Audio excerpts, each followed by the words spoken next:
What a great job. You see people having a good time and drinking and dancing and singing. And it's amazing to look back at all those years and all those records and to think they're still doing it. I never wanted to be a big star because I like to go out and shop. I like to take walks down the street.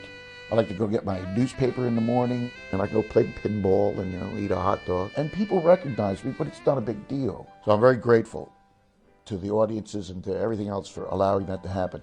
I just want to go and play the music I want to play with the band that I want to have.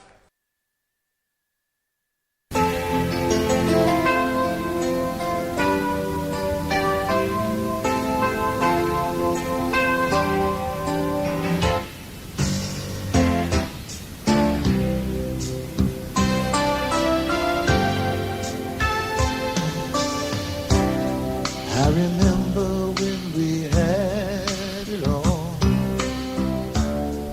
and nothing could come and take it away. Oh, how we swore we'd never fall. I said that we would live to see that day. There was a time we were together. We thought our faith stood side by side, and though the odds were strong against us, all we needed was our pride. There were times of greatness, times we stood together. We were all we needed. Oh, I remember. When we were kings.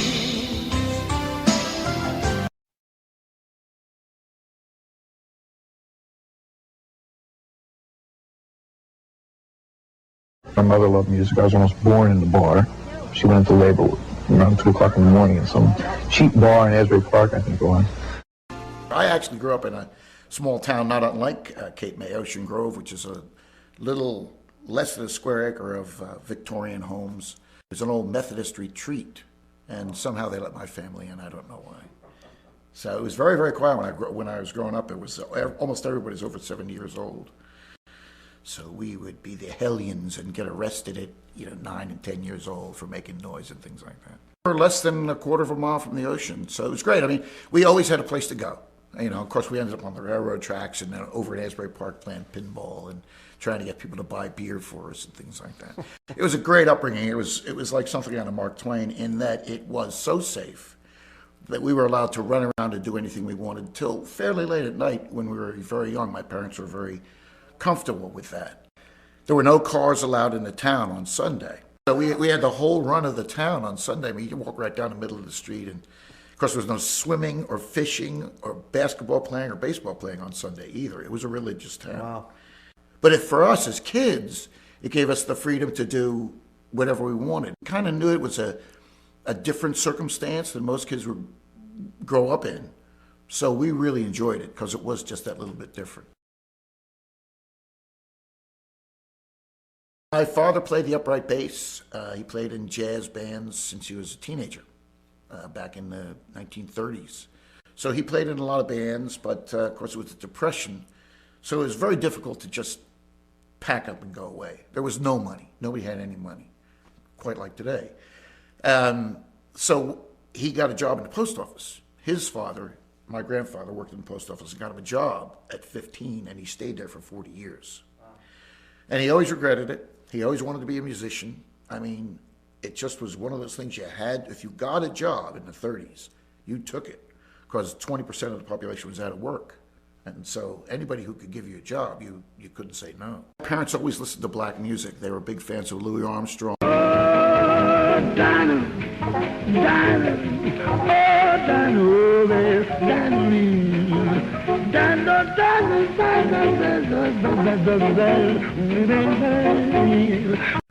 Big Joe Turner. Ain't see you no more when that little girl comes around. Well, do you want to jump, children? And they used to go up to see Billie Holiday in New York City. You're in love, your heart's so flat and all day long.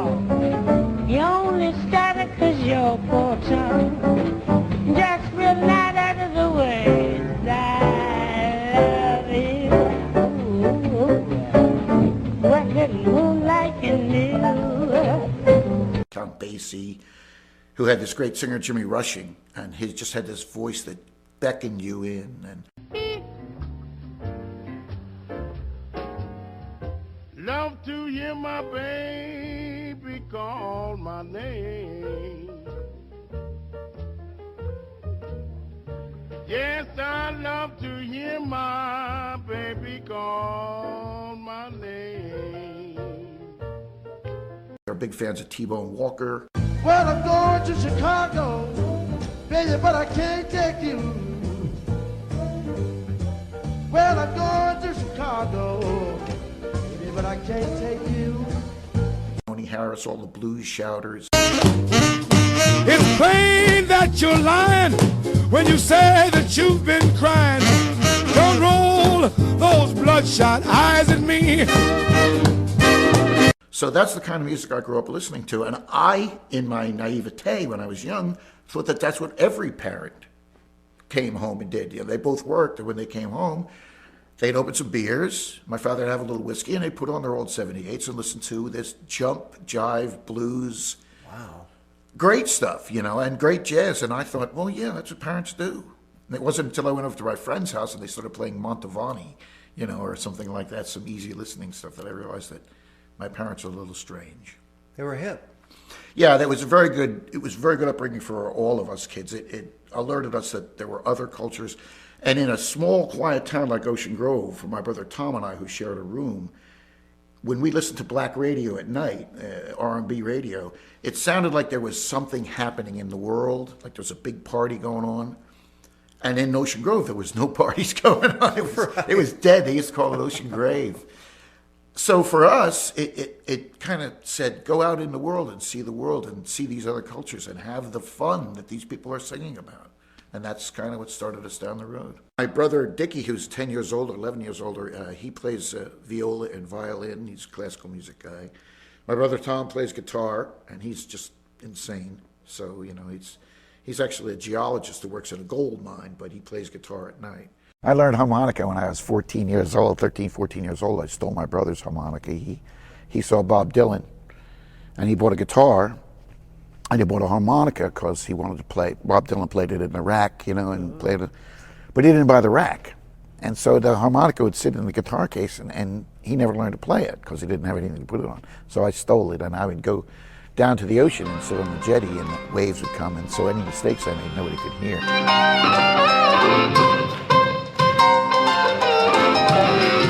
For me, I just liked music, so I learned all these songs, just sort of, because, you know, I was always listening to rock and roll or rhythm and blues, and I had a facility to remember lyrics, so I sang. And I had friends that were in bands back in the early 60s, and they would let me come up and sing occasionally. And finally, one of the guys said, hey, come on and join my band. And I had never thought of it. I had never said, gee, I want to be a musician, you know, or, God, wouldn't it be great to be in a band? When he asked me, I was stunned. I thought, no, that's what musicians do. I'm just a guy who hangs around. And when I was a kid, in the late 50s, early 60s, when I was young, 11, 12, 13, there were a lot of bands playing in Asbury Park. And we used to go to Asbury Park to play the pinball machines. So we would hear the bands in the clubs, and we heard all of the dirty lyrics to What I Say and all that. And you really did get a flavor of what it was like to be a bar band. And one day a guy said, come and join my band, play harmonica, sing, we'll do some blues. How old were you? 16. That was the first paying gig? I didn't say we got paid. I had been hanging around a band, Sonny and the Starfires, and they were a very popular band in the Jersey Shore. And finally, Sonny, the leader of the band, broke up the band because he didn't want to do the same things over and over again. Mm-hmm. And he wanted to play more blues-oriented stuff, and he knew I sang and played, and we were friends, so that's kind of how that started. And the first gig I played, I think we made $15 a piece, which seemed to be the going rate back then. And we played a fraternity house party at Monmouth College. And I was nervous until I realized they were all drunk and they weren't paying any attention to the band. We were set up right in that living room of the fraternity house, and guys were making out with girls on the couch, and a guy jumped off the mantle and broke his arm, and we just played from then on. It's been like that since, you know.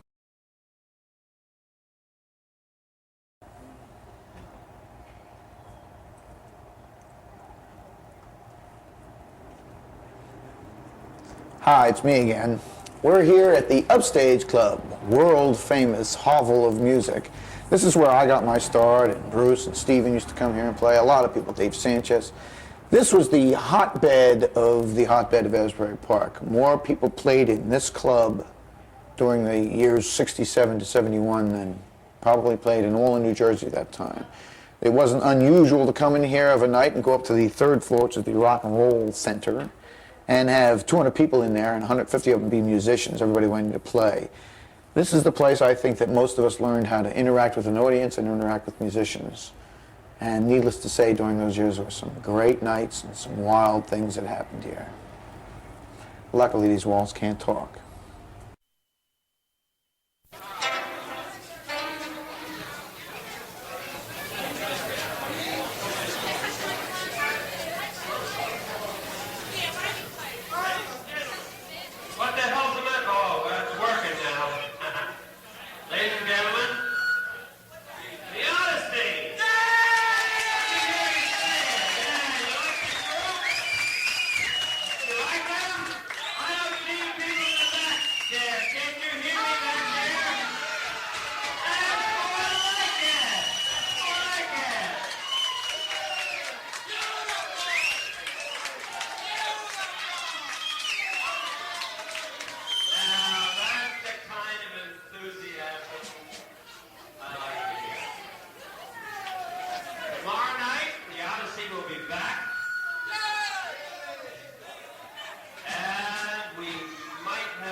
He called me the other night, and he's got a new group. He's ready to move into New York, and he's in the area, and he might be in to play tomorrow night. I can't promise, but he might be in tomorrow night to play.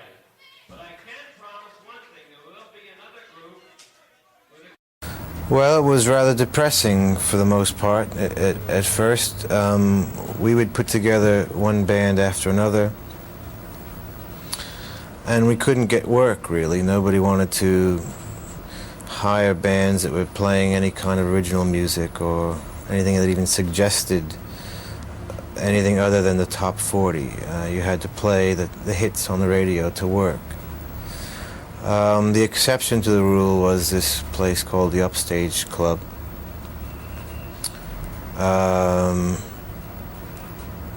And they would encourage young people to come and just play whatever they wanted to. And that's where we met a lot of people. You know,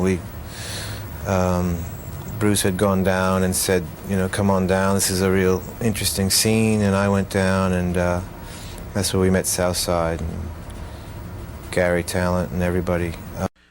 And it stayed open until 5 o'clock in the morning. It opened at 9 or 8. And there was no alcohol, so kids could stay there, teenagers, us, all night long. And it had built-in amplifiers and speakers and microphones, and there were drums and keyboards, and so you could just go there and jam. And I was there every night. I was living with my parents at the time.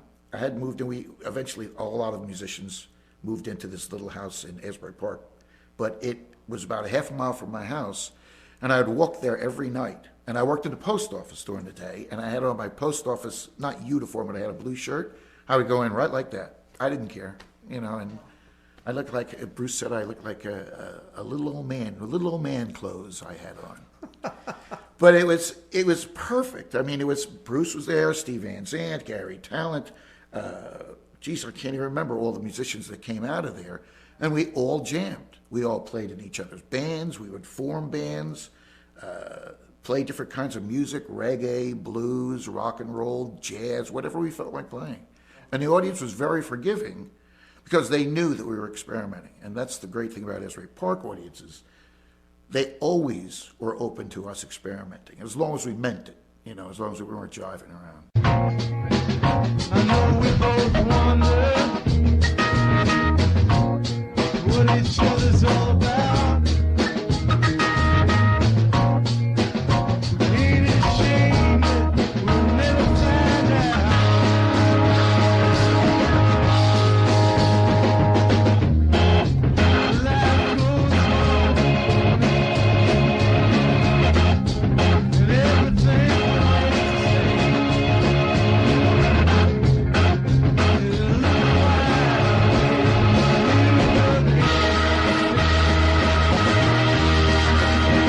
It's hard to pick one specific night out of the 3 years, 4 years that I came here and played that stands out.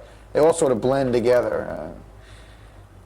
Suffice it to say, it was a raucous place. There were people outside, all along the street here, yelling and screaming. There were people up and down the stairs. And we were the elite. We were the musicians. We could get in because we played for free, so Tom Potter, the owner, would let us in for free. Mostly what I remember is playing a lot. We would play 8 shows a night, 8 50-set shows a night, and jam, play with all different types of musicians. It was some of the best years of my life. And I think it was the one thing that made me, turned me from an amateur to a professional musician. Concentrated for 3 years. I played here 4 or 5 nights a week, 8 shows a night. And it was as much as anyone could take, but it turned me into a professional musician. It wasn't a record deal to be had, believe me. I mean, we were all just learning our trade, and really we're just having fun. When I was doing it then, I met Bruce, and Gary Talent, Bruce's bass player, has been my friend since high school. I knew him before I knew any of the other guys. And he told me that he was going to be a musician when we were 15 years old, 14, 15 years old, when he first came to New Jersey. I couldn't believe it. I couldn't believe he had made up his mind that early that that's what he was going to do. It seemed so courageous. Then I met Steve Van Zandt, and he said the same thing. And then I met Bruce, and he said the same thing. And I went, well, if they're going to do it, I might as well try it too, you know. I mean, it certainly beats working for a living. And so there wasn't really that competition thing. It was everybody trying to help each other out. And when Bruce got his first contract, I mean, we were over the moon. We thought that was the greatest thing in the world. Stephen was writing. Bruce always wrote. I mean, the first time I met him, he was doing original material. I wrote some. Gary and I wrote some things. And, you know, there were a lot of other musicians whose names I'm Ricky DeSarno and Big Bobby and Vinny Lopez was there. And I mean, there were just hundreds of musicians. So we would all kind of write. Sometimes we would write on stage. Somebody would start a riff. I'd write lyrics, you know, and a song would slowly emerge from that. We did original material, but we also were trying to learn all the different genres. Like I said, we played reggae, we played blues, we played rock and roll, we played rhythm and blues, soul, jazz, anything we could think of. My friend Albany Al Talone, was a folk guy who would also sing country songs. So we played behind him and played country music and folk music. And we just wanted to play everything. We wanted to learn everything. Nothing was better than anything else in a sense. It was all music. And we wanted to keep that open. Once again, we kind of knew it was a special time. So there was no real feeling of, there was no competition. It was more like just reveling in the freedom of being young, making music. Girls would actually talk to you, and and we had no money, so there's no jealousy because nobody had any money. It was great time. I got paid at one point. Stephen, Gary Talent, and I'm trying to remember who else, got paid $15 a night to be the resident jam person. If they needed a guitar player, they got Steve Van Zandt. If they needed a singer, they got me. If they needed a bass player, they got Gary Talent. And the owner, Tom Potter, would give us $15 for 10 hours work a night. And we were glad to get it, too. The people in Asbury Park supported us. The audience that we had, mostly teenagers, 15 to, there goes one of the buses now, 15 to 21 years old. They came and supported us. The city council gave us nothing but grief. They still do. They don't like rock and roll. They don't like people coming and playing. And they were always a problem. They always wanted to close down this place or whatever bar we were playing at. They even had a thing on the agenda where they were going to bar rock and roll in Asbury Park. But we triumphed. I don't know how, but we just kept playing. People kept coming. For a long time in Asbury Park, we were the only tourist attraction. My band, Bruce's, Stephen, there wasn't anybody else here.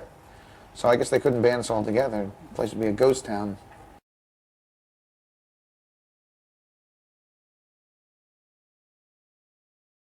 I didn't choose Southside. It was a nickname that was given to me when we started Dr. Zoom and the Sonic Boom, which was a stupid thing, really. It was Bruce had gone to the West Coast where his parents, I think his dad was living out there, and he came back and he's broke, and we were all kind of broke. So he said, let's put together a band of every musician we know. I got this guy who wants to give me some gigs at this place. I don't have a band. Let's just grab everybody. Everybody who we knew was in this band. It was like 30 people. And everybody had to have nicknames. And so they just started doling them out. You know, I would say something about this guy, and then somebody would say something about that. And at some point, somebody called me Southside because of the South Side of Chicago, which is the kind of music that I loved and tried to play. And it's stuck. I can't get rid of it. Many times I want to, but that's the way it is. Gonna chock a brick, baby. Gonna chock a brick at you. Gonna chock a brick.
Southside television, brother.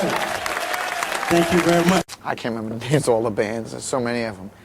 And we more or less got together at the Upstage Club and played in a lot of bands together. We had one band called Dr. Zoom and the Sonic Boom, which was every musician we knew.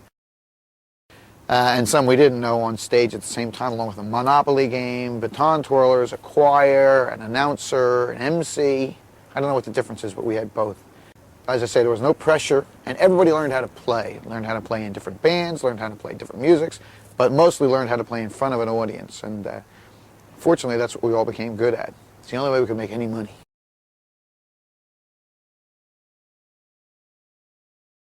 But you then spent a couple of years out in Richmond, Virginia, I understand. Is that? Yeah, first that's right before the Jukes started, really. For some reason, Bruce Springsteen was big in Richmond, Virginia. This is before he made records, I think, or maybe even after the first album. But there was a college section down there called the Fan, which is just an area where there's 2 or 3 colleges, and all the college kids live there, so there were clubs. And there's a place called the Back Door. And Bruce had his band, and he said, "We're going to go down and play. Why don't you come down? You know, meet some people." So I rode in the back of the equipment truck down to Richmond, Virginia, and they played, and I up and jammed, and Bruce, while I was up singing, he was in the back with this really good-looking redheaded girl shooting pool. So, and he had a girlfriend down there. But this girl said, "Who's the guy singing?" He goes, "Oh, that's Southside. You want to meet him?" And she said, "No, just bring him home with you." And when I walked off stage after jamming, this guy comes over to me and goes, "Are you in a band?" I said, "No, not at the moment." "We got a band. You want to join?" So I sang like 5 songs. I got invited to join a band, and I got a girlfriend. So I figured, hey, I might as well move to Richmond, Virginia. It's happening down here for me. So I stayed down for 3 years. And the band was Studio B? Yes. Yeah, all right. So you stayed there for 3 years, and then returning... I stayed there for 3 years, and the music scene started to dry up a little bit, and I don't know, I just guess I wanted to get back to Asbury Park, and I got married to the girl that was shooting pool with Bruce. So I said, let's go back to New Jersey, and so she came up, and that's when I started playing in bands in the Jukes. I really wanted to do that kind of material, more soul, R&B, rock and roll.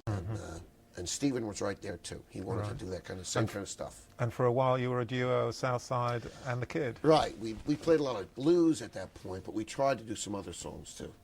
But we were both moving in the same direction at the same time, luckily for us.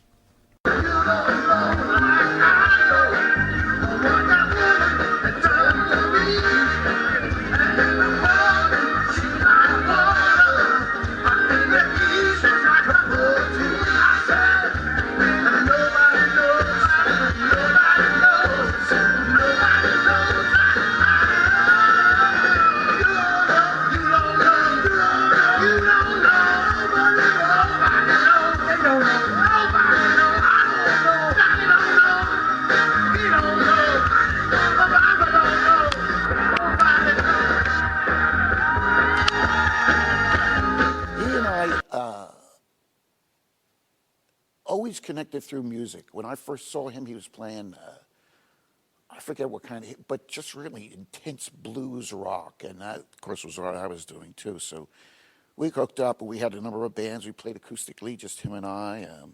I had a house with my first wife, and he moved in there. He was working on the Turnpike, believe it or not, working a jackhammer on the Turnpike. This great guitar player ruining his hands. And finally, I said, you can't do that anymore. I mean, it was great money, but this guy is a brilliant musician. He's a brilliant writer, arranger, player. For him to not play music would be a great sin to me. So he eventually, went on and played with the Dovells, and then we started the Jukes. So we go way back, teenagers. The switch to what the Asbury Jukes were all about, that came through, as I understand it, a band called the Blackberry Blues Band. That was Booze Band. Yeah, that's what they were calling it, right? It was a strange little situation. I had been knocking around for a number of years, and I didn't really have any direction I wanted to go in. Still playing a lot of blues and playing a lot of harmonica. This guy, Stewie, started a band, and he said, come and play in my band. I went, okay, I didn't have anything. But he wanted to sing all the songs. He would let me sing 2 songs a night, and I played all the harmonica on every song. And I really wanted to sing. And I had a friend named Paul Green. He was in the Blackberry Blues Band. They made him sing because none of them wanted to sing. He didn't want to sing. He wanted to play harmonica. So we were sitting at a bar commiserating with each other. I said, well, why don't you just play with Stewie, and I'll play in the Blackberry. And we decided, without consulting either band, that we were going to switch jobs. And we did. I showed up at a rehearsal and said, that's it. And that's when I started to take over that band. It was a drummer, guitar player, bass player, and I joined as the harmonica player, singer. Took over the band, got rid of the founders of the band, brought in some of my own people, Kevin Cavanaugh on piano, and we made it a 5-piece band. Then when Steve Van Zandt got off the road with the band he was playing with, we added another guitar player. Then the other guitar player left, and it was Steven and I's band. But what we always wanted was a horn section. Otis Redding had a horn section, Ray Charles had a horn section, Aretha Franklin, and we loved those records, Temptations, Four Tops, and we wanted to try to duplicate some of that sound.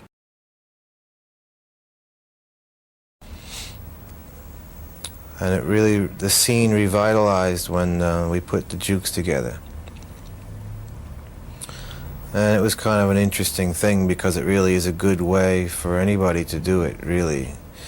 We just went into a bar that was about to go out of business. There had been a hurricane or something and the roof was falling in. It was called the Stone Pony. And nobody would hire anybody, again, who didn't play the hits. And we just said, look, we'll play for the door. You have nothing to lose. And we play what we want, which we did. And we started one night a week and ended up 3 nights a week. And they expanded the club, and we had, 2,000-3,000 people at the end, And so all of a sudden the scene started again, and weren't you guys the house band there at one point? 4 nights a week? We never became the house band. We started out as a 4-piece band, the Blackberry Blues Band, and I didn't name it, so don't blame me. And we would get the off nights. We'd get Tuesday, Thursday, and Sunday.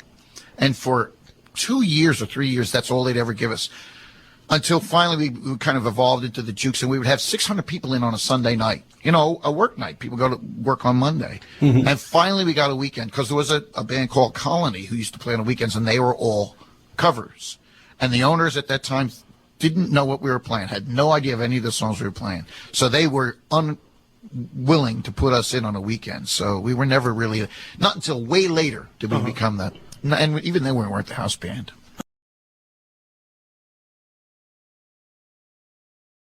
Our audience, the Jukes audience, was fanatical. I mean, it was a whole new kind of audience who got used to the fact that they were not hearing songs on the radio. And they were being played songs by groups they never heard of, the Drifters or Sam Cooke or Sam and Dave or whatever it was, and they may have vaguely heard of them, but they learned to just enjoy music the quality of it. You know, how good was it? I mean, that was the only question they asked. And I think to this day, I mean, I haven't been down there lately, but for many years, it was one of the hippest crowds in America because of that.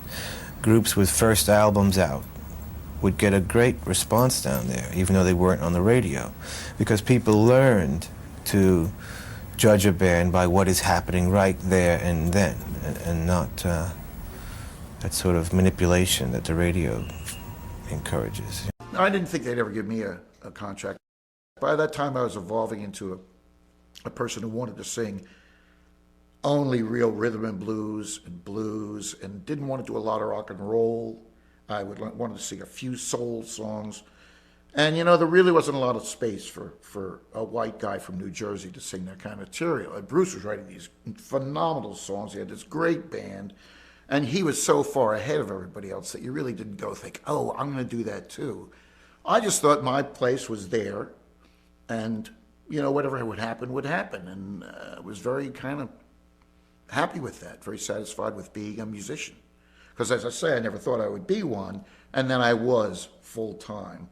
But when he made Born to Run, the third album, and it exploded, then the people came down from New York to find other bands, and that's when I got a contract. So that album made it so that they came to see me, and some lunatic from a record company, Steve Popovich, said, I like these guys, let's sign them. After a number of record companies said, no, we don't want that. But he was a real music lover, and he would straight through a brick wall for you if he believed in your music, no matter what it was.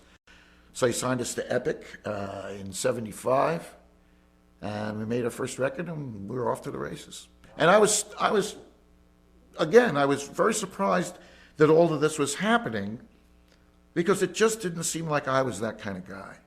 But by this time, I knew what I wanted to sound like, and I had Steve Van Zandt writing material, and we both collaborated on what the band should be and where we were going, and it really was like, we want to do this. We want to make our statement musically.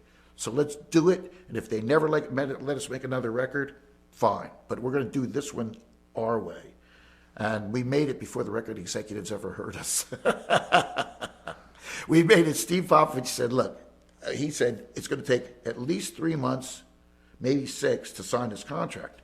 And I said, Stephen, there's no way we're going to wait that long. Because Stephen was going with Bruce at that point. Bruce said, I need somebody on the road I can trust. Stephen knew he was going to leave sooner or later. I said, let's just do it. So we borrowed money. We snuck into the record plant.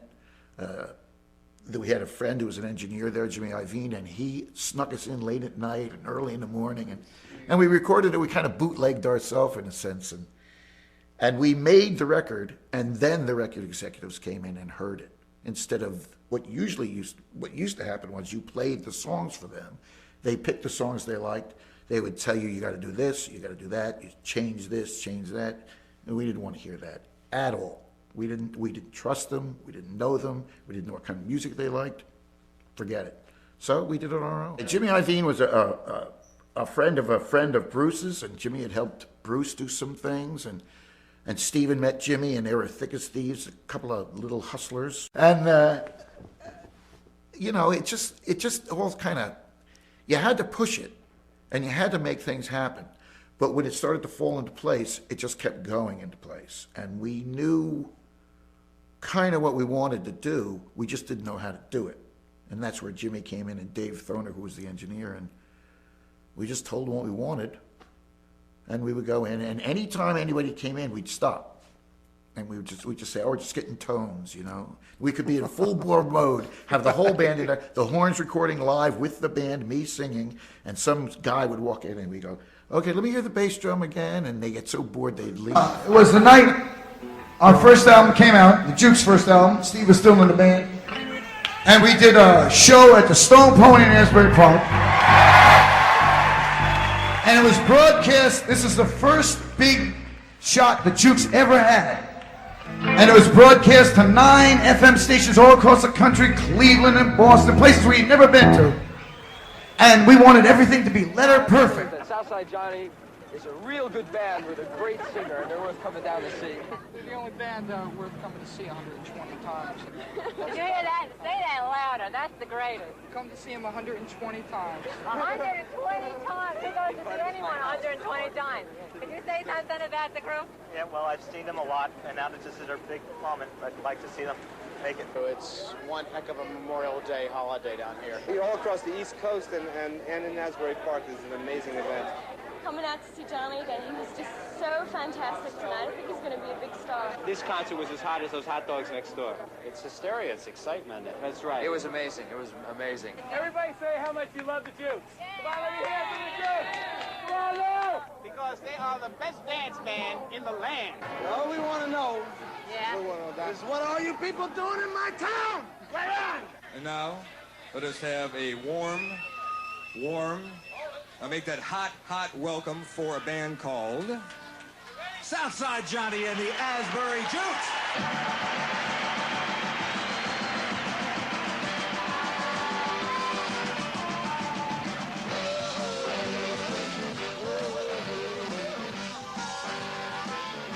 They started lining up in the rain outside the Stone Pony in Asbury Park 6 hours before the 10 p.m. kickoff of the biggest night in the lives of Southside Johnny and the Asbury Jukes.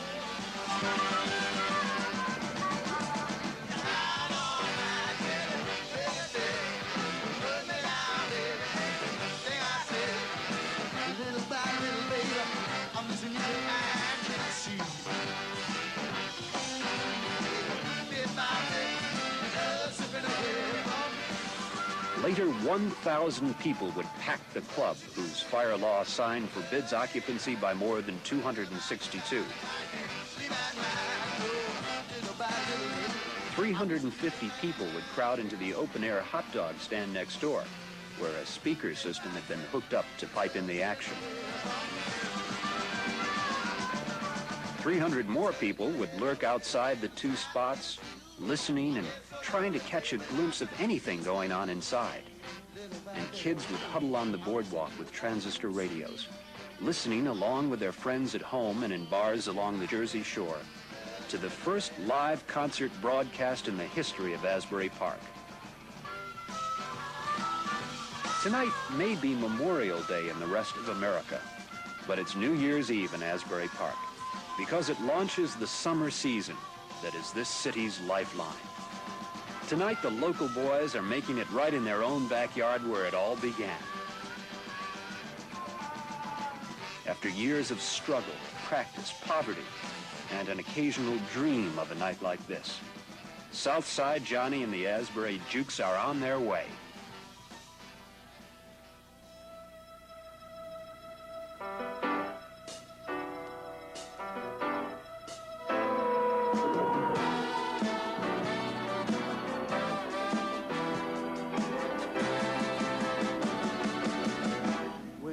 Get home from my job, I turn on my TV, but I can't keep my mind on the show. When I lay down at And so they listened along the Jersey Shore, and they weren't alone. so I turn on my radio. In Cleveland, the kids listened on WMMS. In Philadelphia, on WMMR. In Boston, on WCOZ. In Hartford, on WHCN. On Long Island, it played on WLIR, and it played in Buffalo, Rochester, and Utica as well. 2 million listeners plugged into 9 FM stations, broadcasting a concert by a group whose first album wouldn't be in the stores for another week and a half. But this group had an excitement going for them that a lot of groups never quite generate, no matter how many albums they release. As one Asburyite, the boss, put it, the hand of fate is on us now. I can remember coming home. 40 members of the press corps made the trip to Asbury Park this night, giving up their Memorial Day weekend for the possibility of seeing history in the making. They came from some of the most prestigious dailies in the country, from the cream of the nation's alternative papers, and from every major music publication in America. Joining them were disc jockeys, record dealers, booking agents, managers, epic staff, and assorted legends from Ronnie Spector and Lee Dorsey to Bruce Springsteen and the E Street Band. Why were they all there? Well, let some of them tell you in their own words. First, Ronnie Spector, who came down to sing You Mean So Much to Me with Johnny and the Jukes, as she does on the album. I just thought it was something exciting to do. I know when I first started out in the business, I wanted somebody to help me out, you know. So I figured I should help somebody else out, you know, because I know it can be rough. Dennis Elsis, disc jockey for WNEW-FM in New York. I've heard the album, and the album's really good, and I want to see what they sound like live, and I've never been to Asbury Park, so it's a real fine reason to come down. I think we got a lot of good music coming up tonight. I'm really looking forward to it. Mighty Max Weinberg, drummer for the E Street Band. They got the beat. You can dance to the band. Southside Johnny himself. All I know is I'm making the music that I always wanted to make.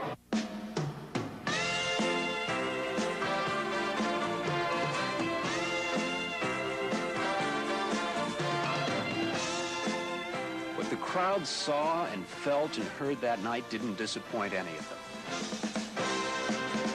Oh, I know that it's getting late, but I don't wanna go home.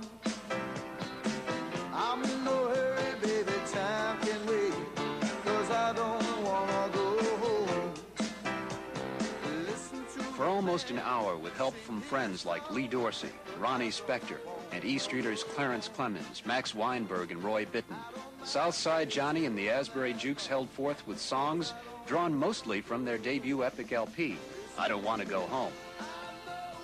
Then for the finale, Southside and Miami Steve were joined on vocals by their longtime friend, Bruce Springsteen. Having a party, everybody's swaying, dance to the music on the radio. They sang together, as they had many times through the years, in all kinds of bars, on all kinds of beaches, at all kinds of parties, often sustained only by their love for the music.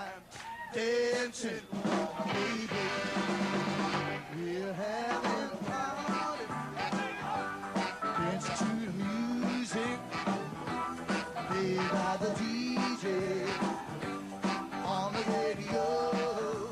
But tonight was different. Tonight, the music that people were dancing to on the radio was the music of Southside Johnny and the Asbury Jukes. And it's going to be that way for a long time to come.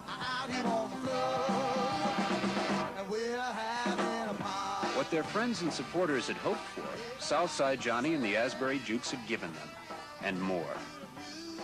But let co-MCs Ed Shockey of WMMR and Kid Leo of WMMS say it for us. It was great. It was really incredible. I think it was hotter than anybody could have dreamed. The place, the excitement in the place. Oh, yeah. But Southside, I think, proved himself. He had to tonight, and this was it. This was a showcase. And he did it. The place went crazy. The band was really hot. The band was hot. I think the band fed on the energy here, and they put even extra Had energy. to. Yeah, that's Everybody did. I mean, the energy level was so high. You could feel it on the street outside, and you could feel it in the hot dog stand next door where they had it piped in. You could feel it inside, believe me. The last spoken word belonged to Dave Marsh, the reviews editor of Rolling Stone. He seemed to capture best the spirit that the night's events had evoked. I am more excited about Johnny than anything in a long, long time. I'll tell you what, because they play music that like goes to me right to the heart of what rock and roll is all about, which is to say soul music. There is one musical form that is the rock bottom, out of which all the other forms grow. And the music that Southside Johnny and the boys play is that form. I'm really serious. Johnny's a great singer. Kevin Cavanaugh is a great piano player.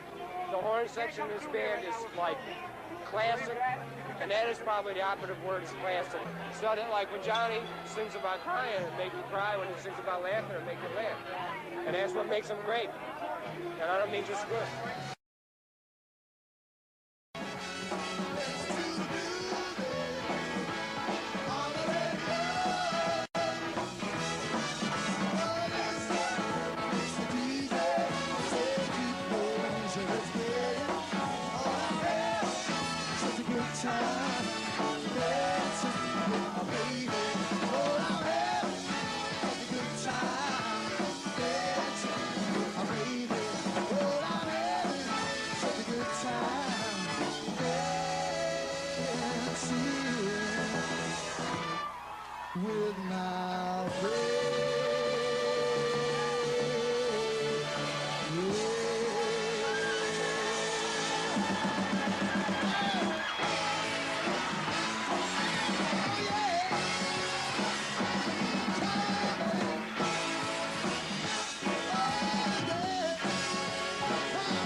How did you come? How did it come about you making albums with Southside?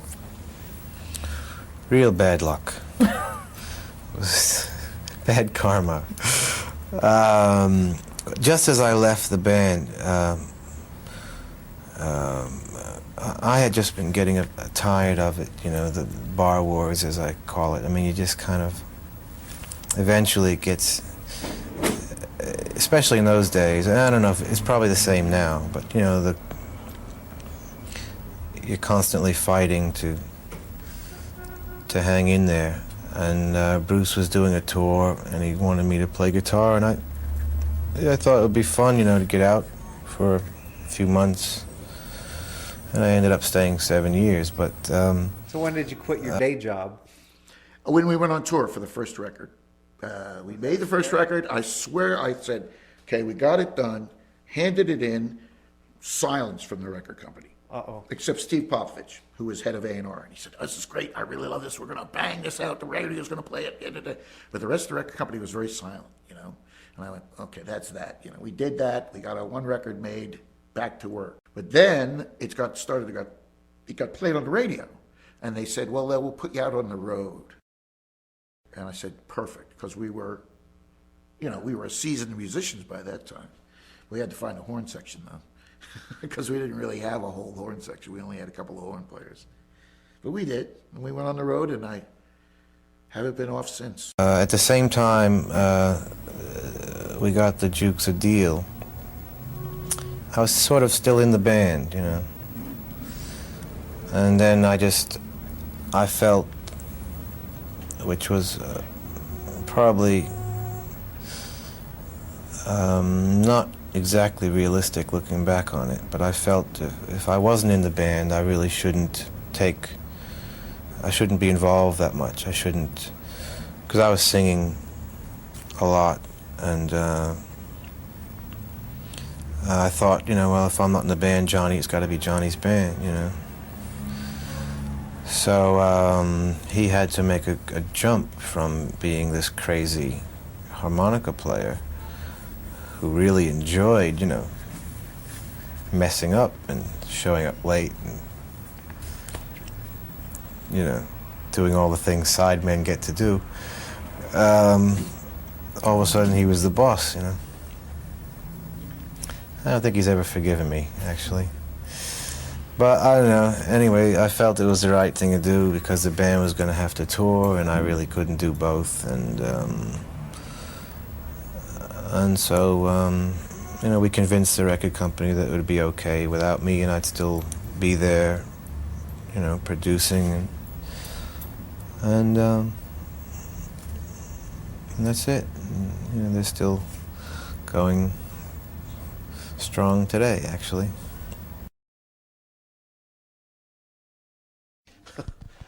I've been doing I Don't Want to Go Home since I was 3 years old, it seems like. I think I've sang that song more than I've sung any other song in my life. Still not sick of it, although there are times I go, oh, God, not again. But as soon as the song starts, with the drums and the horns come in, the audience goes nuts, and that lifts you right back up. So it's just one of those things. It's a song that'll never go away, which I'm glad it's that and not yummy, yummy, yummy, I got love in my tummy or something like that. Some people get stuck with the worst songs in the world. I'm lucky I've got some great songs. Okay, 'cause we don't want to go home.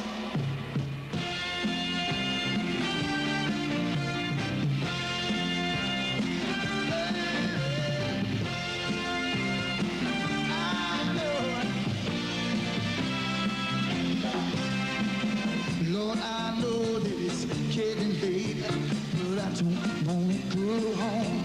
Oh, yeah. I'm in no hurry, baby. Time can't wait. I don't want to go. Well,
And just for people who are watching this who maybe wouldn't have seen that show at that time, just tell us again the story of you and Bruce and the fever.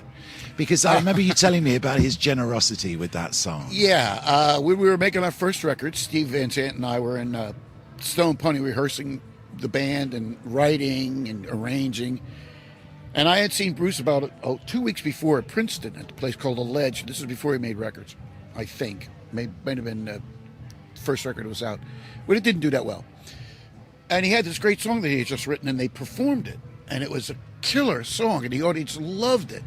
And I thought, that's great. That's going to be Bruce's first hit. Well, the rehearsal in the Stone Pony is a piano on stage. Bruce walks in and goes, I got a song for your album. And he starts playing The Fever. And I go, Bruce, you crazy. That's a huge hit for you. That's the song that's going to put you over. I mean, it's just a great crowd pleaser. It's a tremendous song, great lyrics. He goes, nah, it's not what I want to do right now. So he gave me the song. And it's been in the set list every night, almost every night for the last 40 years. 35, 40 absolutely. The Asbury Jukes came into the studio and performed for us this fantastic Bruce Springsteen song. This is The Fever. When I get home from my town, I turn on my TV, but I can't keep my mind unsure. When I lay down at night, baby, I can't get no sleep. I turn on my radio, but then all the sound I hear is you whisper in my ear, the words that you used to say. Now my day is no longer my little song. I got the fever for got the fever. Oh, I got the fever. Baby, there ain't nothing I can do. Got the fever, boy. Got the fever. Oh, I got the fever. You live this boy. I can remember coming home. I see you standing at the stove with your dishes on the table. You don't ready to work. Oh, I met her on to a movie show. It's a light to see. Baby, you're my sun in the morning. You're my moon at night. Lord, I think about you, baby. Make me feel alright. Tears so long. My love your song, people get worse. I got the fever for, got the fever. Oh, I got the fever. No, baby, there ain't nothing I can do. Got the fever, boy. Got the fever. Oh, I got the fever. Honey, you lift this little boy.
Fever from the first LP.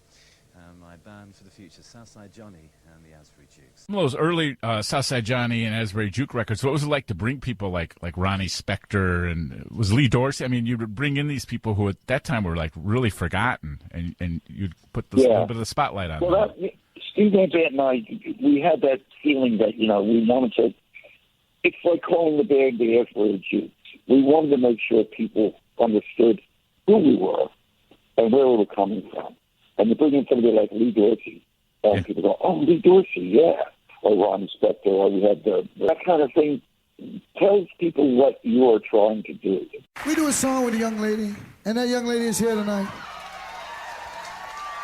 Ron Spector, ladies and gentlemen, right?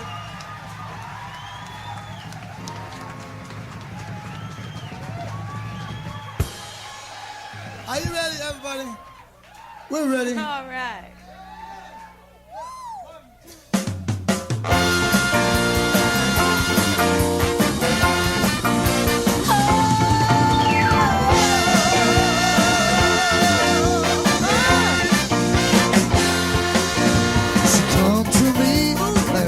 So, all the time, friend, I haven't seen it so long. She sings to me, it's like a loud song.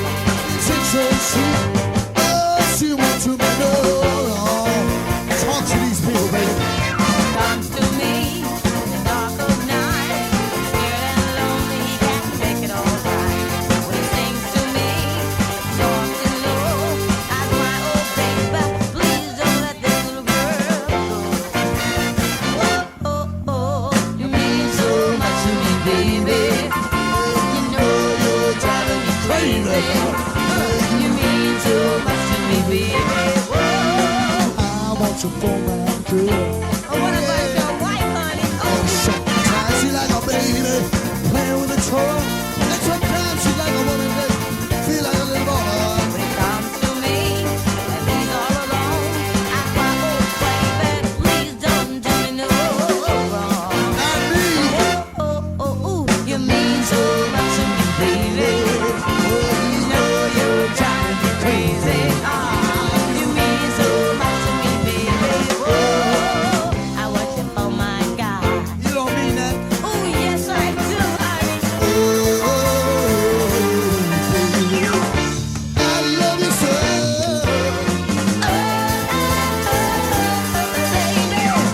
Don't ever let me go.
you for my ooh, I want you for my ooh, Johnny. I want you for Need you, baby. Come on, darling. Need you, honey. Need you, darling.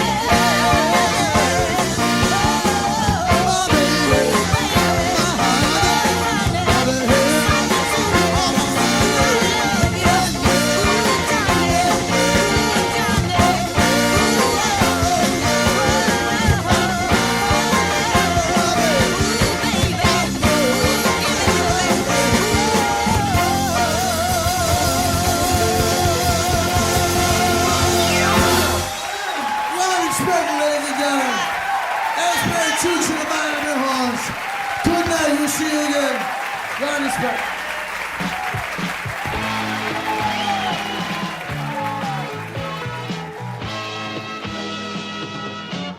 Sweeter than honey, baby,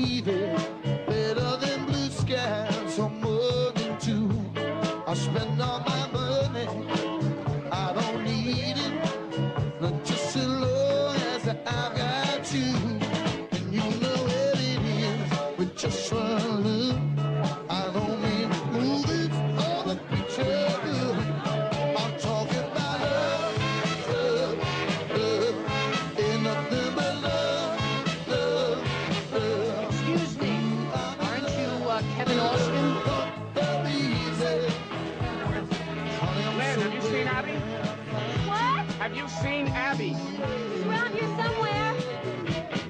Warmer than sunlight, my baby. I didn't live till I felt her touch. Now I'm feeling weak and strong and crazy. Mr. Austin? I'm talking about the real thing. And that kind of love don't come easy, baby. Trouble in the world of mine. No, no, that kind of love don't come easy. Oh, that kind of love don't come easy. Oh, that kind of love don't come easy.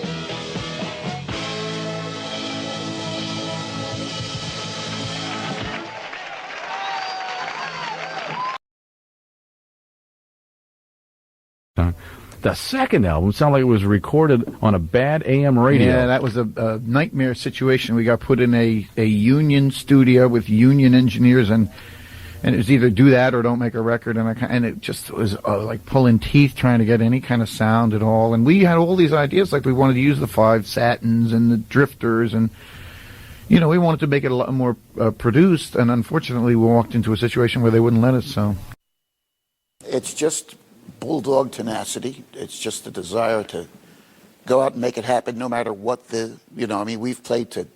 we did a show one time in Chicago, and the owner of the club had gone to prison 2 weeks before we got there for things.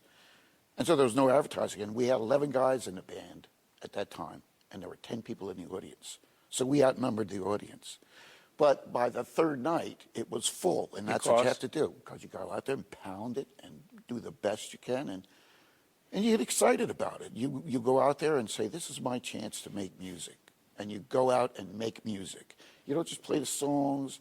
You don't just go through the motions. You find something different every Friday, Saturday night back then, or Tuesday night, and you make a name for yourself by being somebody who's always working hard to do what he does. And then you just hold on through the bad times. Without Love. Without Love is an Aretha Franklin song. That's actually Ivy Jo Hunter's kid, I think it is. We both had listened to some later Aretha Franklin albums, and we really were enamored of a lot of the songwriting, the craftsmanship. The arrangements are a little strange. And of course, she's a great singer, so she makes everything sounds good. But that was just one of those songs we both kind of looked at each other and went, let's try that. They mean business, and to prove it, they've got some of the toughest sounds in music today. Here is Southside Johnny and the Asbury Jukes.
Beneath that sweet, soft melody. Here's what she said.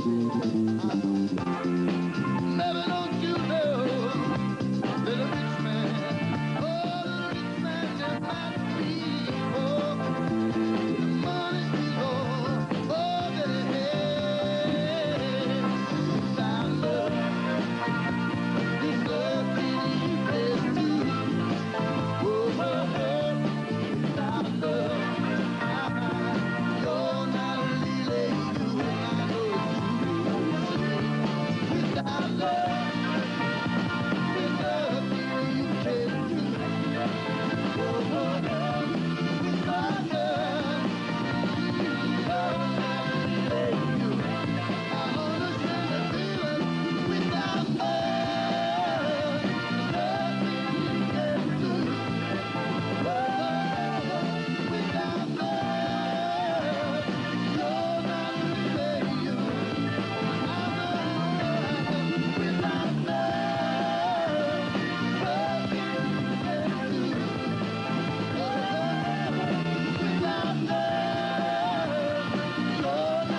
really you. Without love,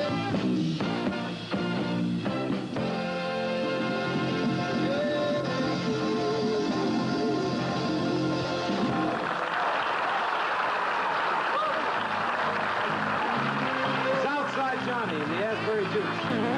I'm back with Southside Johnny and the Asbury Dukes.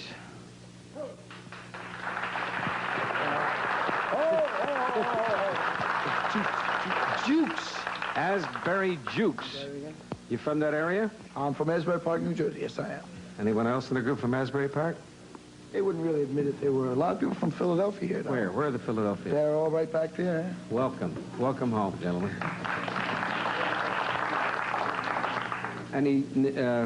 Tell me about this group, how it all happened. Well, it's just a band that I got together after playing in bars and all for 12 years. These guys all got a lot of experience, and they're all crazy, so I figured we'd fit together well. Is that one of the prerequisites to be a little bit you gotta crazy? be crazy. You gotta be crazy. And loud, man. I mean, we Well, could open a window and they could hear you in Los Angeles. We don't have to even broadcast this. That's the way it has to be these days. You know? Are you dressed differently from your album cover? What does the real Asbury look like? Real Asbury look like? Just this way to show that we really came to play. In other words, you can go on with dungarees and the T-shirt and all, but that doesn't say anything to me when an artist comes out like that. I like people who dress up and show that they care about their audience and stuff like that. Terrific. But for the album cover, we just wanted to show a little different image. Well, it is. Can you do something for us from the album right now, guys? I guess we could show you a little something here, but first we have to get you involved in what we're doing. And you Get me involved? I have to take this. Here, you take the microphone. I'll take care of that. Take off my jacket. I thought this suit was... That's a wonderful suit, and it fits right in with the band, but this, I think, is more you. That's definitely me. And since we all got nicknames in this band... My name is Nick, right? No, your name's not Nick. No.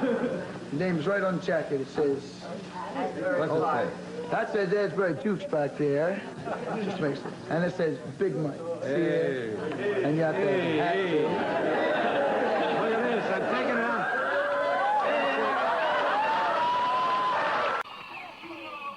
Southside Johnny's got a little bit of a rock and roll flu.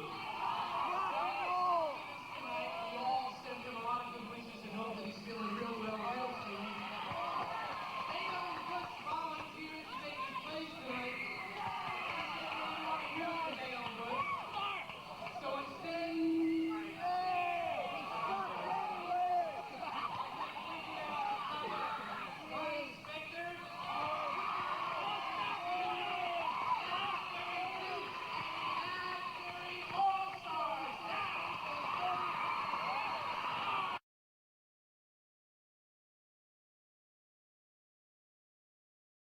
indeed a special night for all of us, and we're real glad you could be here. Without getting too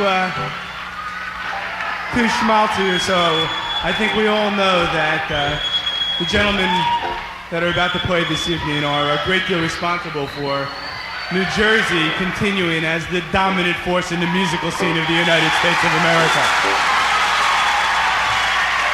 One of the reasons beyond the music and the people who've come out of the Jersey music scene and the shore scene has been a great deal of attention we've been given by perhaps this country's premier FM music station, WNEW-FM in New York.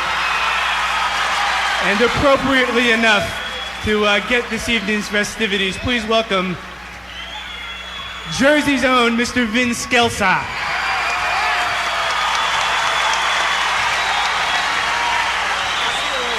Thank you. Well, I am the introducer, and I'm here tonight to introduce some friends like Kevin Closeout Cavanaugh. He's on the piano somewhere. There is he. And we got Al the Doctor on bass. And you all know Popeye back there on the drums. You know? And the handsomest man in rock and roll, Little Willie on guitar.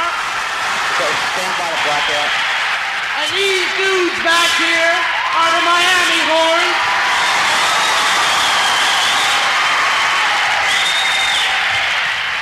And this guy over here is Southside Johnny, and you put them all together, and they spell Southside Johnny and the Asbury Jukes.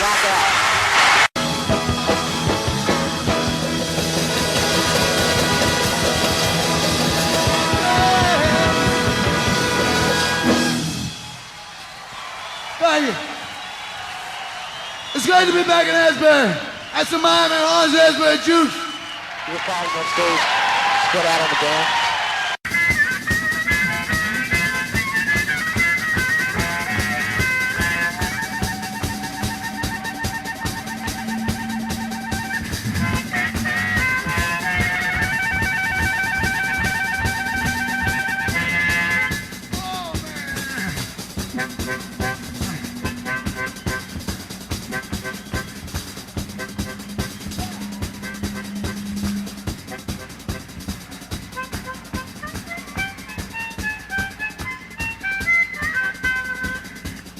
On pianos, Kevin Cavanaugh. Big Al the Doc Berg on bass. Popeye, as you know, on drums. Minuscule Willie Rush on guitar. And the Miami Horns, whatever they are. Ed Mannion on baritone. Ed on baritone, one over. Thank you. That's Eddie Clarence Mannion, La Bamba on trombone, G to G on trumpet, Bob Bucket on trumpet, and Stanley, the Manley, on saxophone. A 1, 2, 3, 4.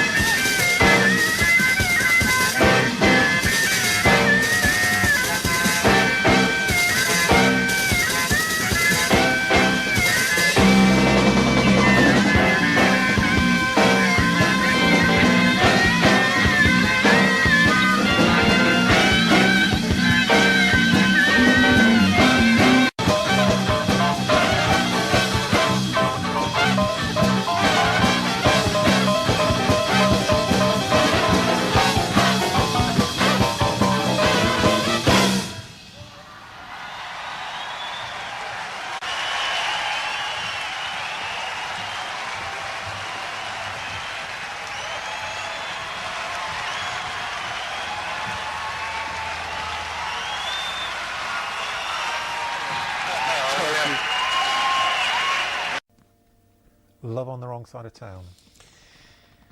God. Love on the Wrong Side of Town. I've been doing that song now for, I guess it's close to 30 years. 25 at least. That was a song that Stephen and I were both big Drifters fans and all that kind of stuff. And he started to write in the different styles of all the different musics that we liked, whether it be blues or R&B or soul or doo-wop. And that was just one of those songs that he had an idea about a girlfriend that he used to have, and I remember her too. And he wrote this song, and he said, here's this kind of song. I said,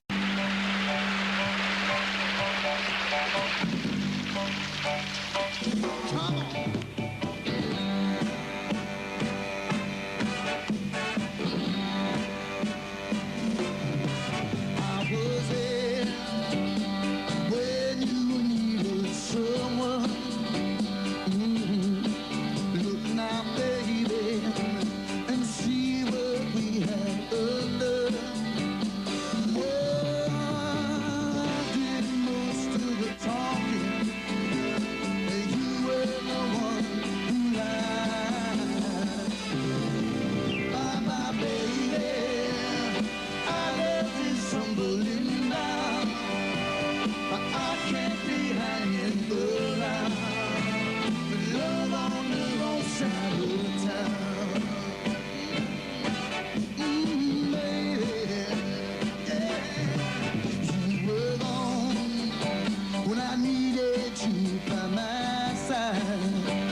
million different things. It's constantly opened up for people and gotten standing ovations.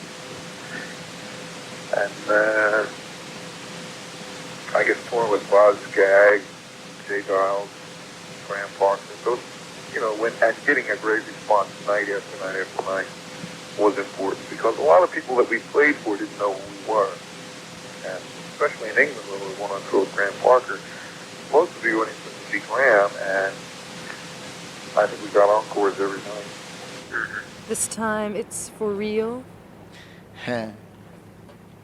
When we made our first album, we had a 9-station hookup with all these FM stations around the country. Cleveland, Boston, Washington, D.C., New York City, Philadelphia.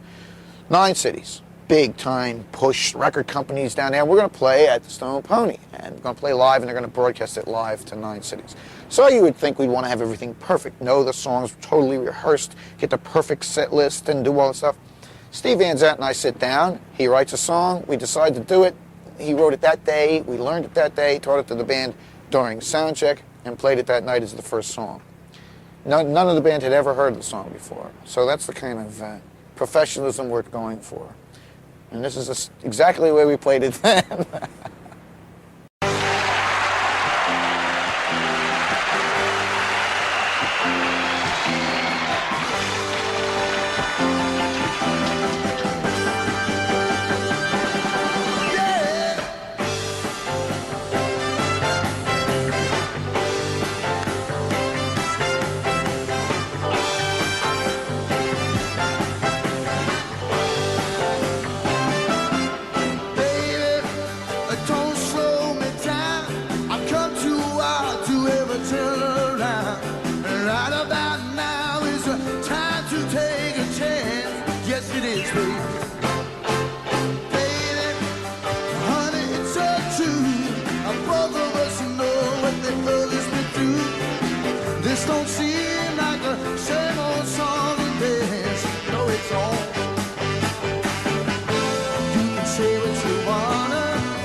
This time it's for real.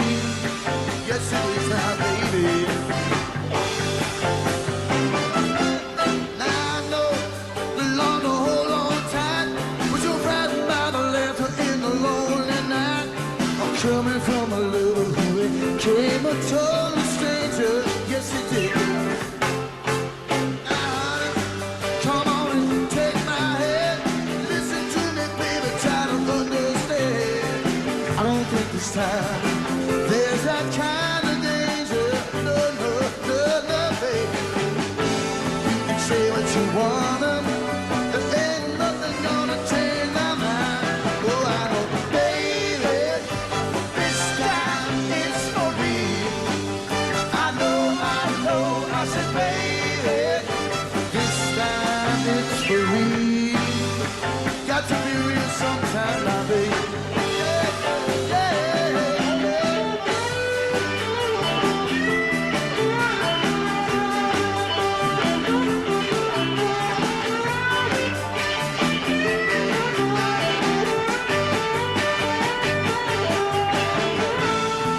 Say what you wanna, there ain't nothing gonna change my mind. 'Cause I know, baby, this time is for real. I know, I said, baby, this time it's, I know it, this time, baby, now, I know it, got to believe it, I know it, come on, baby, I know it. This time it's for real. I know it's got to be real. It's got to be real. I know it's got to be real. I know it's got to be real. I know it's got to be real.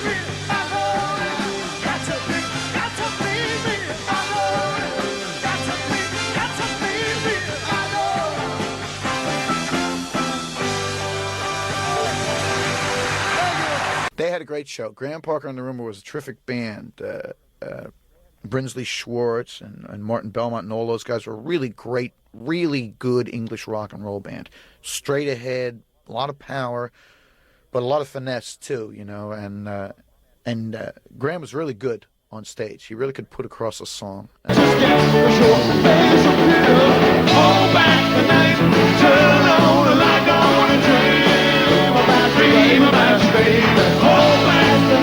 It was real competition. It was a head-to-head battle for us.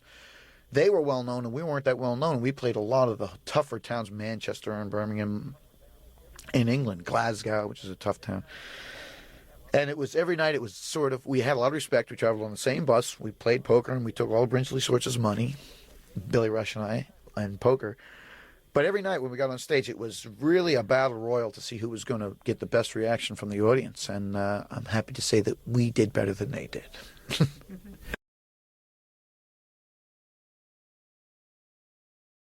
We were talking about football before. I think Southside's preferences are known. It is now. I mean right now. Midnight. Not yet.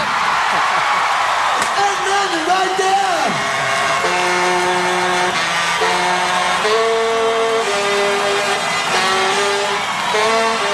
Happy New Year. We still got about 30 seconds officially before New Year. Jukes here. Thank you very much. Happy New Year. All right. One more time. 10 seconds. 5, 4, 3, 2, 1. Happy New Year. 1978. Got that big digital timer on the screen. We are 10 seconds into 1978. Make some noise.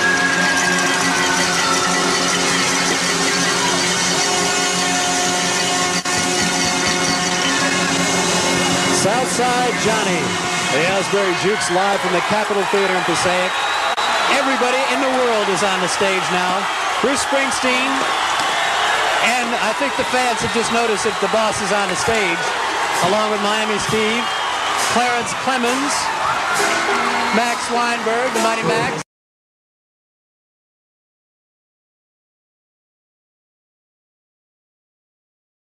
Stone was one of those grueling, hard-to-do records. We threw out a lot of songs.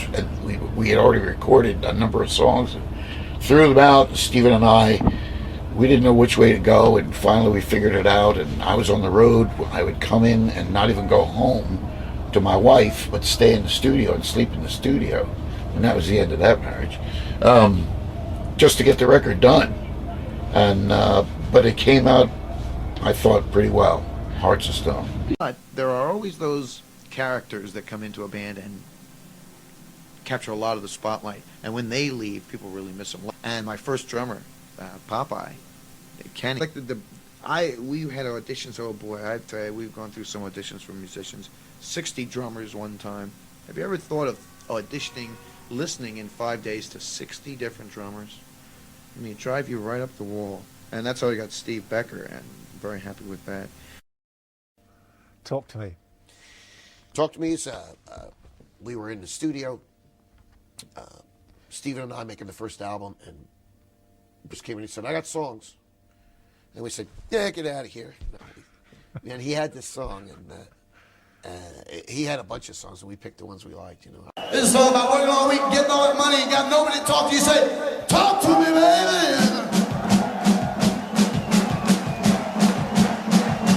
All night long.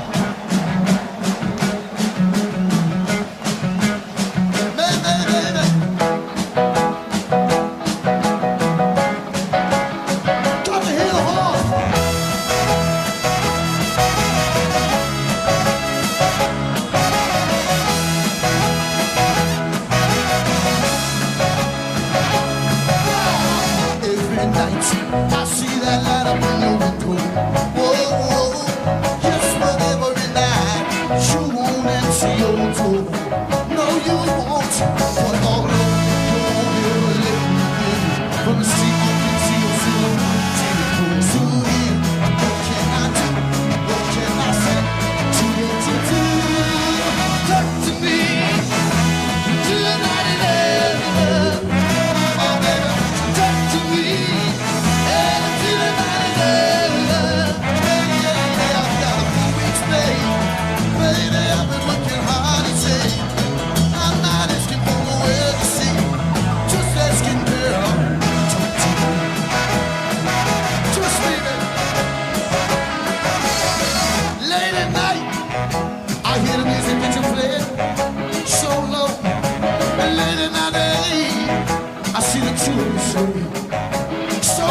you never mean days I have, baby.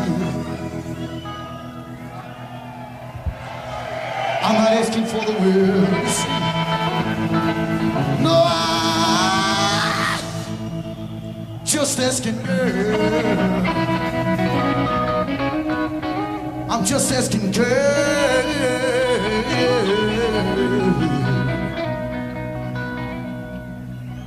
I said, baby. I said, baby. I said, baby, baby, baby, baby, baby, baby.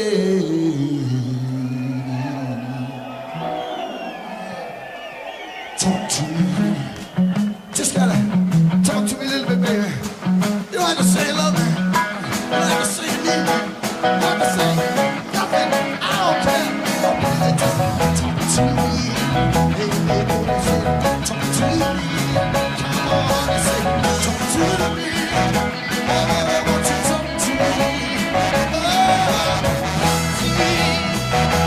To me, baby. I want you to talk to me. To me, baby. Just go ahead and say, talk to me. To me, baby. All the days I talk to me. To me, baby. As soon as I talk,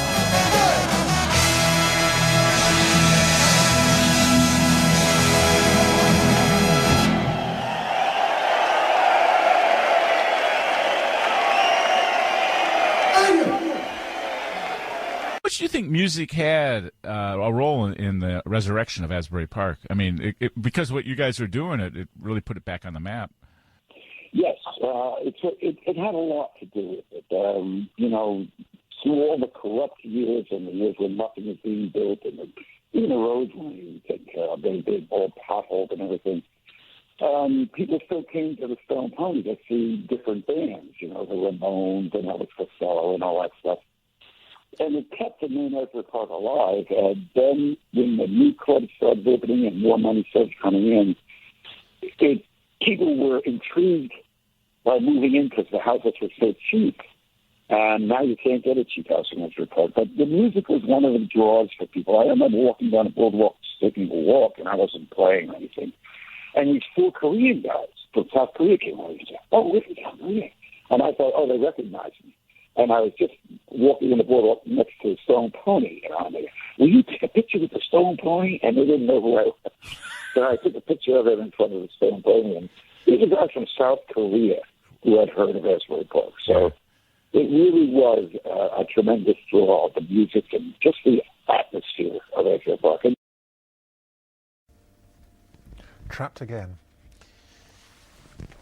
Trapped Again is that song has a weird genesis. I wrote a slow song called Trapped Again about a relationship I was in with a girl in California, and I was living in New Jersey, and one of those long-distance things that cost a fortune.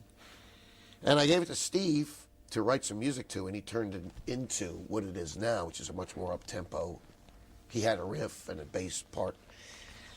And at first I didn't like it. I thought, no, that's not what it was. But as soon as the band played it, you know, he played for me on piano. But as soon as he showed me the arrangement with the band, I said, oh, yeah, that's great. Let's do that.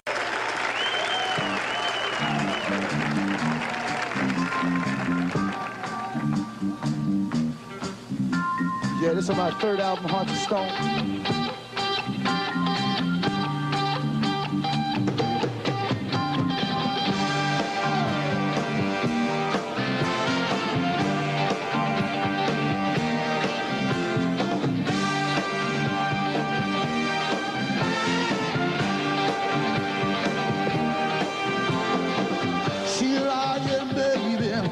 Where you found me, trying to break these chains that surround.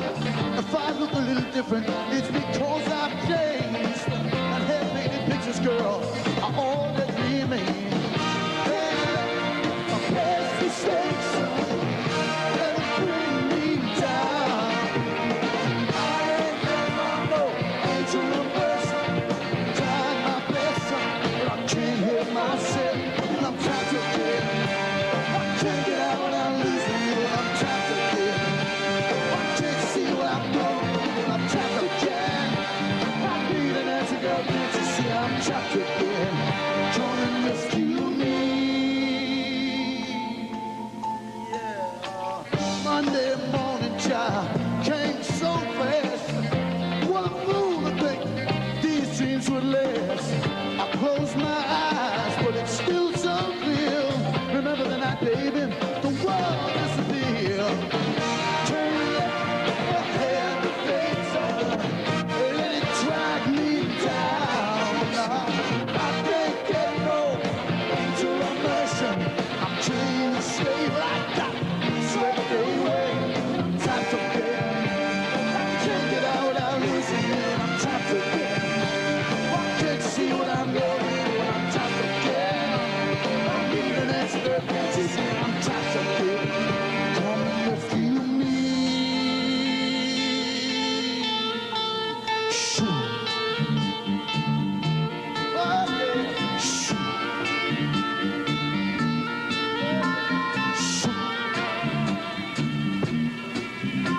Shoot. Oh, yeah.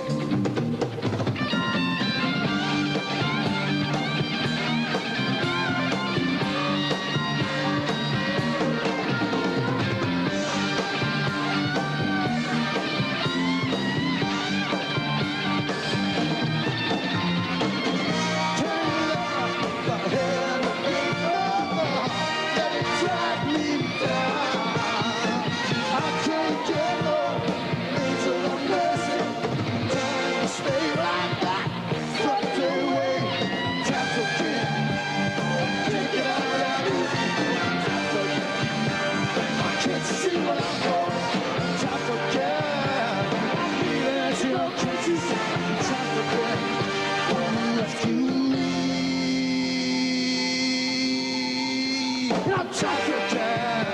I can't get out without losing you. I'm trapped again. I can't see what I'm going through. I'm trapped again. I can't get out without losing you. I'm trapped again. I can't see what I'm going through. I'm trapped again. Whoa, whoa, whoa. I'm trapped again. Whoa, whoa. I'm trapped again. Whoa, whoa, whoa. Trapped again. Trapped again.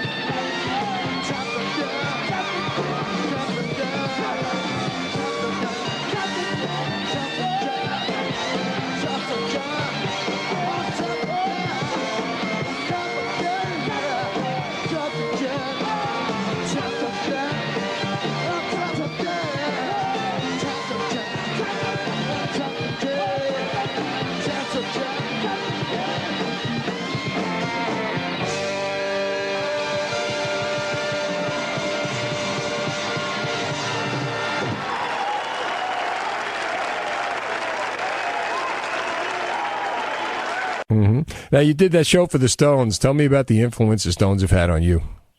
Well, the truth is that with the Stones and Paul Butterfield and a guy named John Hammond, I realized that you could make the kind of music I liked, which is blues, and be some skinny white guy from New Jersey. Because if those guys from England could do it, then certainly we could do it too.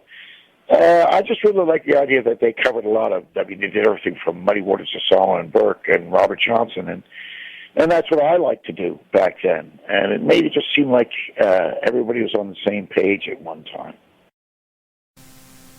Yeah, I was much more sarcastic back then. I've learned to curb that. I enjoyed it because I like the play on words and the puns, and I like the slashing humor. I'm a big fan of W.C. Fields and Groucho Marx and that sort of thing, S.J. Perlman. But it took me a long time to realize that people weren't hearing it the way I was saying it, that a joke made about something, about a person or about some event, was made in the context of joke, but those people were taking it seriously, and they were hurt by it. And I don't mean to hurt people, but I do like that acid sort of tongue humor. I still do, and I still do it a little too much, but I learned to curb it with people who don't really get it. The band gets it. The band gets most of it. You know, I mean, slash and burn humor on the bus. And it becomes a way of communicating. It's funny, the shorthand that you learn in a group of people that are closed in for long periods of time, they don't even speak English anymore. They go, word up. Yeah, and, you know, there's all these noises people make and gestures and little snippets of words and sentences that are a whole dialogue that's going on. If you were listening to it from the outside, wouldn't make any sense. It's like another song. It is. It's ridiculous. There's nothing like being hermetically sealed in a bus with 11 other funky musicians for 10 hours a day, 6 months of the year. It's definitely change your outlook on life.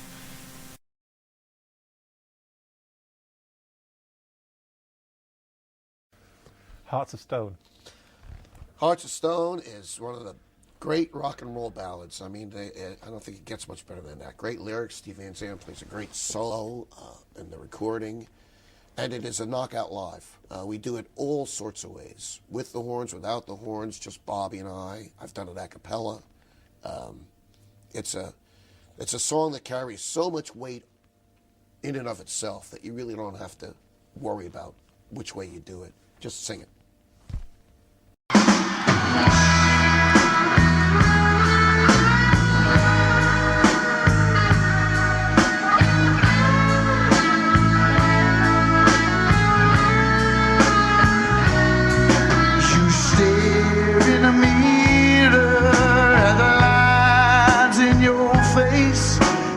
Try so hard to see good, to way things were when we were at your place. And every day is just you and me, girl. And you cry because things ain't like before. Well, don't you know?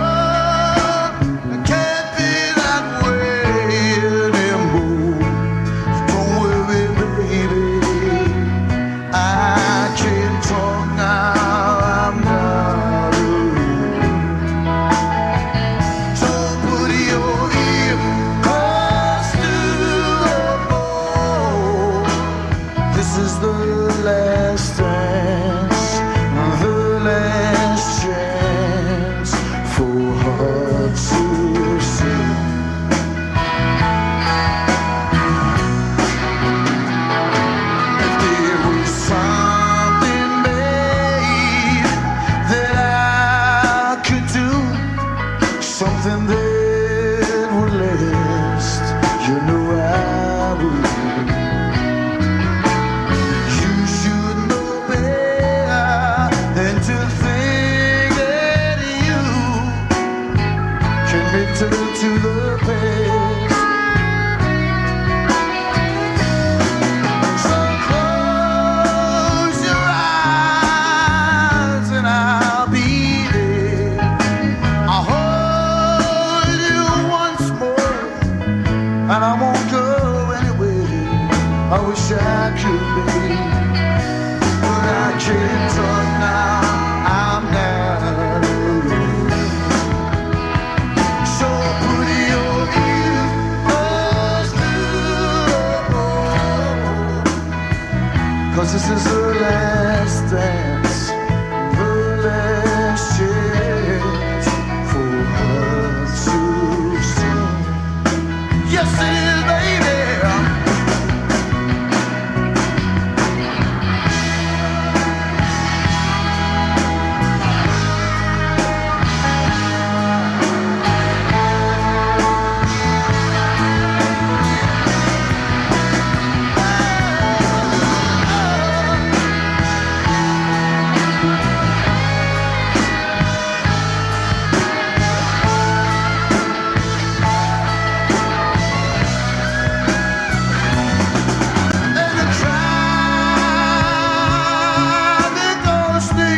So strange, so fast. You try because nothing good ever lasts. Well, I know, babe. Yes, I know, babe, but I can't talk now.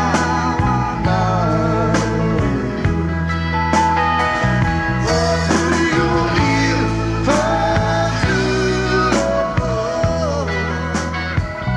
This is the last dance and the last chance for hearts to sing. This is the last dance, the last chance for hearts of stone.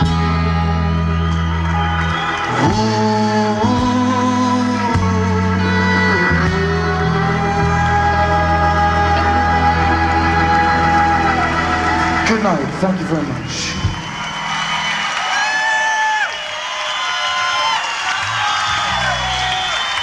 Folks have still expressed concern over that. That was like, what, 2 weeks? That was November of 78, something like that.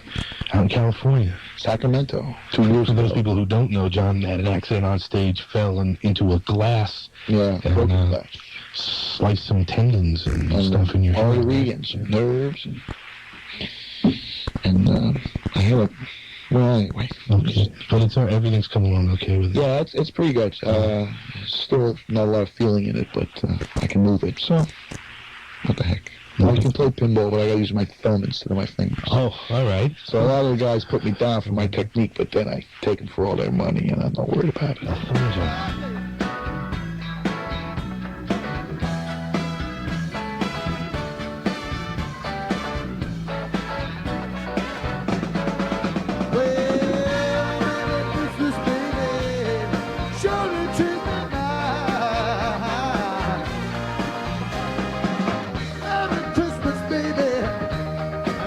You're gonna treat me like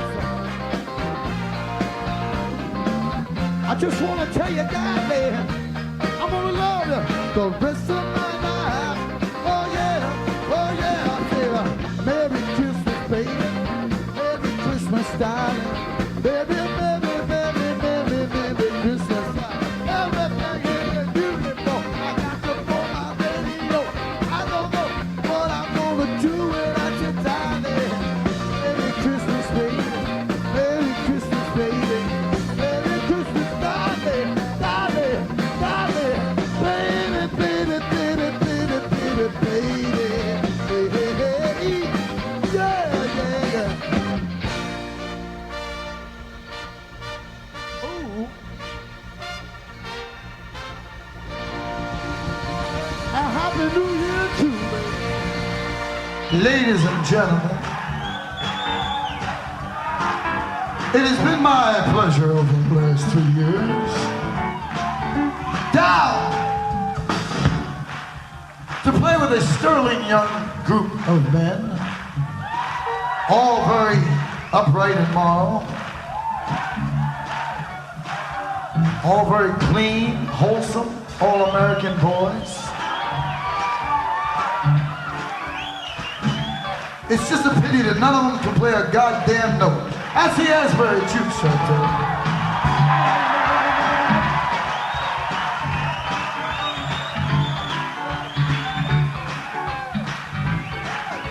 And the Asbury Jukes are Kelly Callan on piano, Joel Gramellini on guitar, Alan Dockberg on bass, Steve Becker on drums, Willie, Mr. Guitar Rush, Stanley Harrison on tenor saxophone, Bob Bucket on trumpet, Rick Gazza on trumpet, La Bamba on trombone, and Eddie Klansman on baritone. You have to excuse Eddie, he used to be in the Navy. How do you feel about the new record now? It's been out for a while, selling a couple. Well, I feel good. I feel like it should be triple platinum, but it ain't. Does it feel like you want the band to sound and feel? Yeah, I think so. I think it got a lot closer than we thought it would. Yeah. It was very powerful. The mix and mastering worked out real nice. Was it for you then, if you look back on now, because you were saying you were writing your own songs and then Bruce Springsteen asked you for the E Street Band. Let's say you weren't asked for the E Street Band. Maybe you could have, gone more into your own songwriting if you look back on now? Yeah. Do you regret then the E Street Band? I don't think so, but... in some ways I do. Southside himself was not the vehicle for me. He was an R&B type of soul, white soul singer, you know, which was cool. But I never saw him going all the way, you know, becoming totally successful in the pop world, you know. You know, the thing is with record companies, I think that, especially for somebody like me and the kind of music that I make, and Stephen and I, they treat you like the bastard child, you know, the orphan. It's very rare that you're going to get anybody in a record company who's really going to go to bat for you and get everybody to go to bat for you. Oh. Particularly the recording industry and how it has treated you. I don't think of it anymore. I was really angry at it for a number of years. I never got along with most of the people in it. We started to, you know, kind of put the pressure on you to do the songs they wanted you to do and to do the things they wanted you to do. And you realize this is not what you want to do. Then you have to sever it. How did you guys come to do having a party? I think it just came out of, we heard it one day on the radio, the way we've done a lot of cover songs. You hear it on the radio and go, wow, what a great song, and you'll learn it that day and play it that night in front of an audience. And if the song is that strong, then you do it the next night, and eventually it becomes part of your repertoire. Do you have to do this one every time you're on stage? I have not done it a couple of times, and it doesn't work. They bring you back and you do the song, you die. That was an album that Epic put out after we left the label. It's the best of.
The streets are dark tonight. The city is quiet now.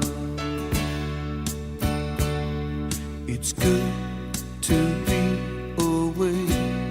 Those people, they talk too loud. It's too early to go home. This is no time to be alone. Something inside died today. Our last chance just slipped away. Blues this morning came to stay. There's nothing left to say. It's over now, my friend. It's over now, my friend. A child's dreams been swept away. What fools we must have been. For good or worse, we've lost forever what we were before. It's over. The light don't shine no more.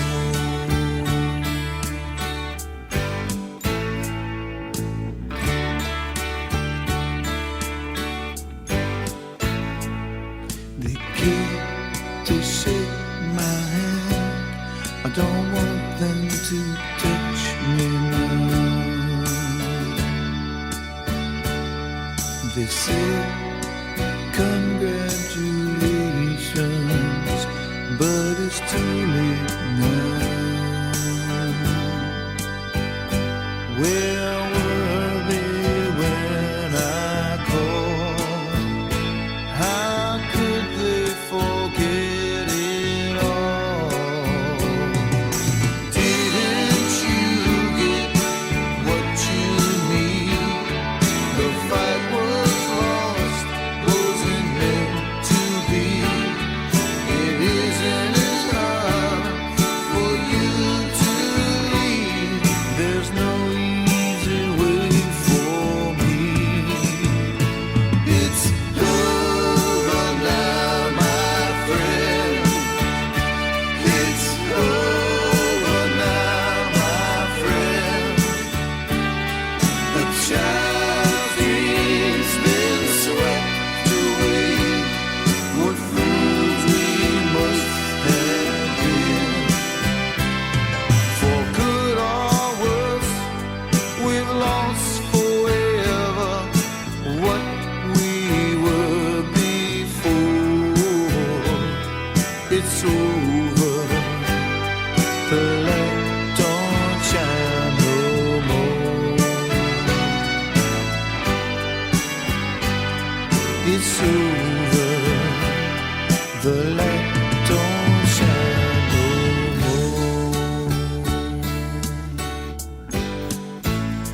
no more. It just don't shine no more.